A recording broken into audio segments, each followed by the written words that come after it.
Government of Odisha school and mass education department तरफ 30/6/2025 रे शिशु सेविका रिलेटेड नोटिफिकेशन टी आसीची। आपण माने एही नोटिफिकेशन टी को देखिथिबे। जदि आपण माने नोटिफिकेशन टी को देखि नांती आम चैनल रे एक वीडियो माध्यम रे एही नोटिफिकेशन रा डिटेल मु वीडियो करी कि अपलोड करिछि। आपण माने चाहिले से वीडियो टी को देखि परिबे। शिशु सेविका पाई स्कूल मैनेजमेंट कमिटी द्वारा ही शिशु सेविका माननकु नियुक्त करा जिवो। सेमानकर सैलरी 3000 रहिबो पर मंथ।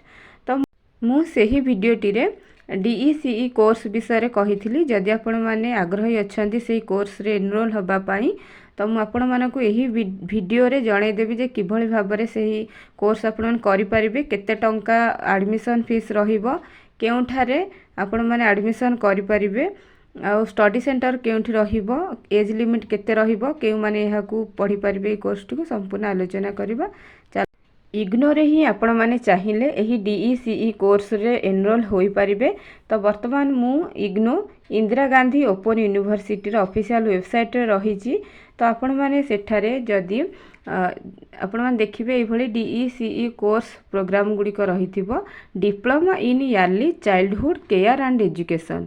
तो यही डीईसीई कोर्स कले आपण माने बालभाटिका टीचर हेई परिबे, केभी रे टीचर हेई परिबे, अन्य जो बालभाटिकार टीचर रिक्रुटमेंट आसूची सेठारे करि परिबे। तो यही प्रोग्राम टी डिप्लोमा रो प्रोग्राम अटे। यह ओपन डिस्टेंस लर्निंग रे आपण माने करि परिबे, रेगुलर नुहे। यह एक डिस्टेंस लर्निंग आपण माने इग्नो रे यह को सहज रे करि परिबे। घरे बसी आपण माने कोर्स को कंप्लीट करि परिबे। देखंतु एठारे स्कूल रही स्कूल ऑफ कंटिन्यूइंग एजुकेशन। यह ओपन एंड डिस्टेंस मोड रे आपण माने करि परिबे, ओडीएल मोड रे। तो आपण माने कोनोसी क्लास करबा पई पड़िबनी, केवल एग्जाम देबे आ जहाँ भी सेमानकर रहिबो प्रैक्टिकल ये से गुडको करिवे। जदि आमे ड्यूरेशन देखिबा तेबे गोटिए वर्ष ही एही कोर्स टी गोटिए वर्ष भितर आपण माने कोर्स टी कंप्लीट हो जिवो। तो एथि पई मीडियम रही इंग्लिश, हिंदी आउ तमिल। तो आपण माने इंग्लिश रे एहा को पढ़ी परिबे।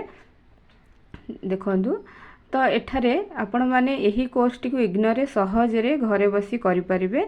जदि हम एलिजिबिलिटी क्राइटेरिया देखिबा 10th +2, जदि आपण माने +2 पढ़ी छंदी, आर्ट्स हेउ साइंस हेउ जे कोनोसी ये हो, तो आपण माने एहा को माने एलिजिबल एहा को आपण माने एडमिशन करि परिबे। +2 रही छि एहार योग्यता।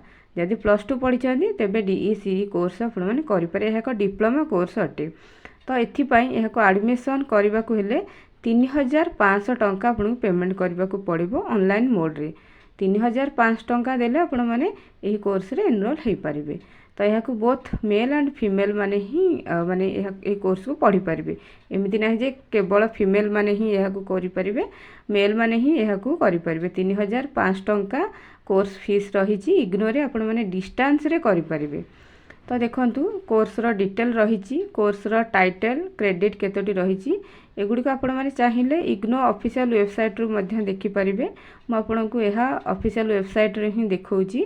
जदि आमे देखिबा रीजनल सेंटर कोठी कोठी रही छि, आपण माने ऑल इंडिया जोठी भी चाहिए आपणकर रीजनल सेंटर स्टडी सेंटर दे परिबे।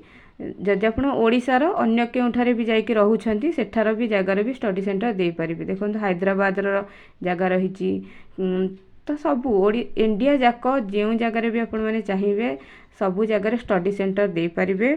सेमिति किछि नाही जे से पर्टिकुलर धर आपण माने वेस्ट बेंगल तो ओडिशा भी स्टडी सेंटर दे परिबे। ओडिशार केरल धर रहउछंती सेठार भी स्टडी सेंटर दे परिबे। आपण जोठी इच्छा सेठी दे परिबे।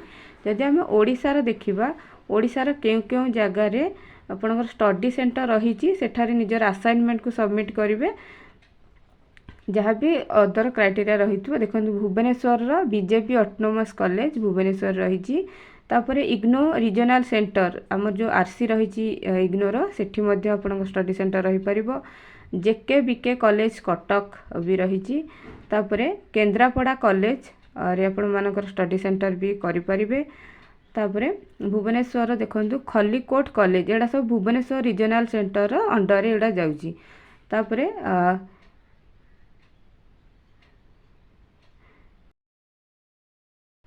तापर एनसी कॉलेज जाजपुर रही। एसके सीजे कॉलेज रही। तो आमर ओडिशा रे दुईटी रिजनल सेंटर रही देखंतु एडीसी कोर्स पाई भुवनेश्वर एवं अनुगुल रही। तो आपण मैंने अनुगुल अंडर रे मध्य करि पारि देखंतु मु आपनको देखौछि जे अनुगुल अंडर रे केउ केउ माने केउठी स्टडी सेंटर आपण मैंने दे परिबे।